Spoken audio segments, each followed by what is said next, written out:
Chief Operations Officer of the Historical African Martial Arts Association. I hope that the new year's been treating you all well and that you're keeping up with your resolutions. So, something interesting happened this week. The Council and I were doing what we always do, talking about swords and weapons in Africa and all the wonderful things that underpin what we do here at the HAMAA Association.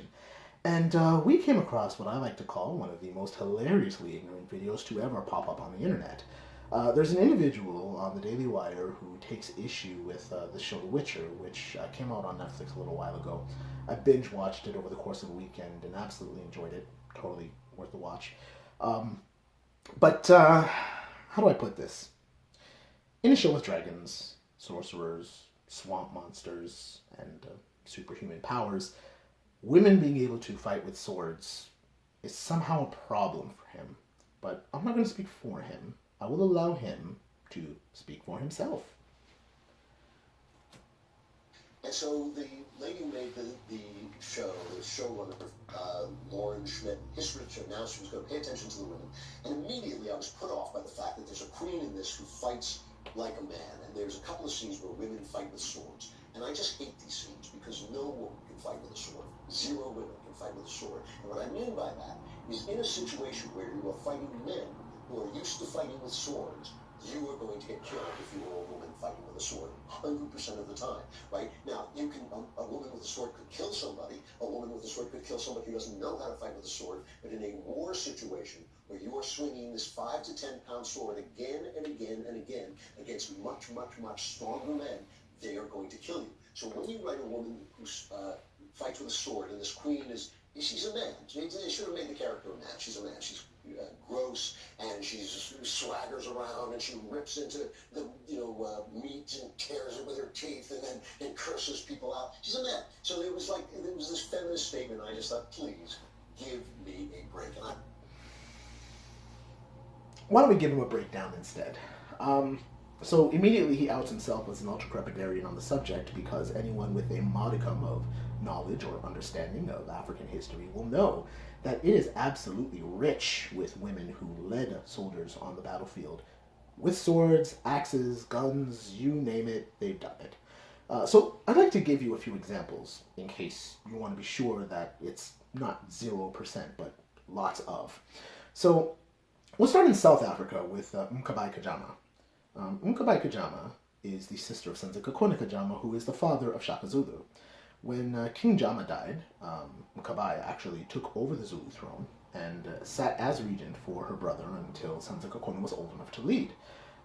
And she did, during her time, go to battle, leading troops with weapons on the battlefield, killing men, and survive those battles long enough to stay regent, get her brother crowned, and later her nephew, who then built the Zulu Empire, with her as an advisor, by the way. But that's a great story. We should probably talk about that later.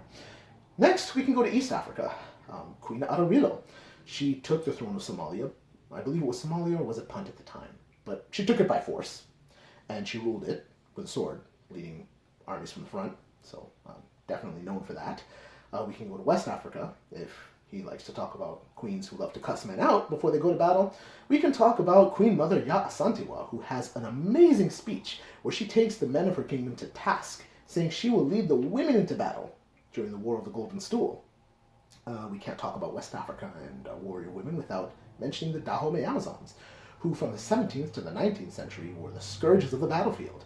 In fact, they were up to a third of the Dahomey army during that period, and were even noted for their prowess with their weapons by the French soldiers who fought them during the 19th century. We can go to North Africa, talk about Dahia, who has a great statue of her holding a really big sword in North Africa. She led the Amazigh people against the Arab expansion during the years of the Islamic conquest. Then, of course, Central Africa, Queen Zinga, who led the people of Ngolo from the front, well into her 80s, against neighboring kingdoms, and as well against the Portuguese, who had swords and guns. Go to the Caribbean, we can talk about Carlota Lucumi, who led soldiers, or a slave rebellion actually, and one of the most popular images of her is holding a bloody machete standing on the top of a pile of bodies of men who knew how to use weapons that she killed. And this doesn't even count the hundreds of women who probably followed her into battle during the slave rebellions in Cuba. And, of course, we cannot talk about warrior women without mentioning the big one. Queen Amanirenas of Kush. She led an army against the Roman army, the army of Caesar Augustus, no less, who tried to invade Kush, and she managed to win that war by maintaining Kush's independence.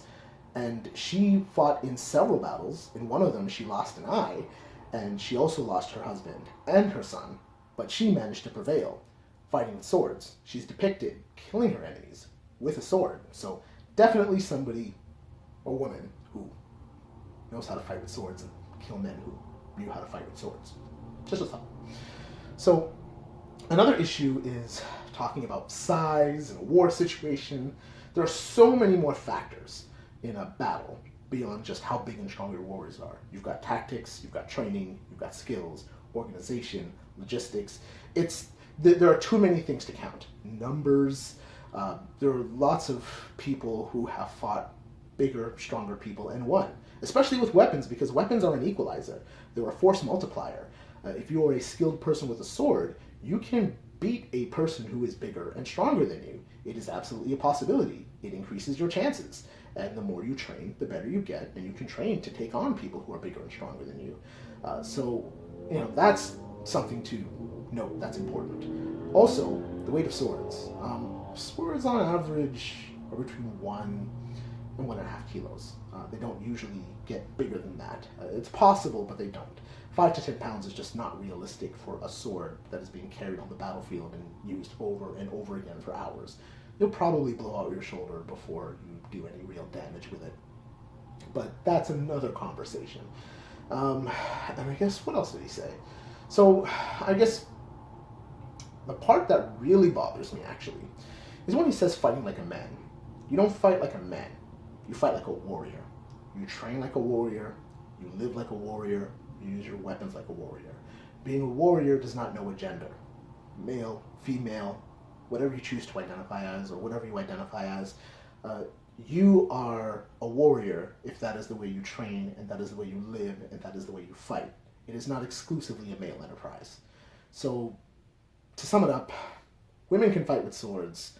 They absolutely can. Fight like a warrior. HAMAA is for everybody, and good night.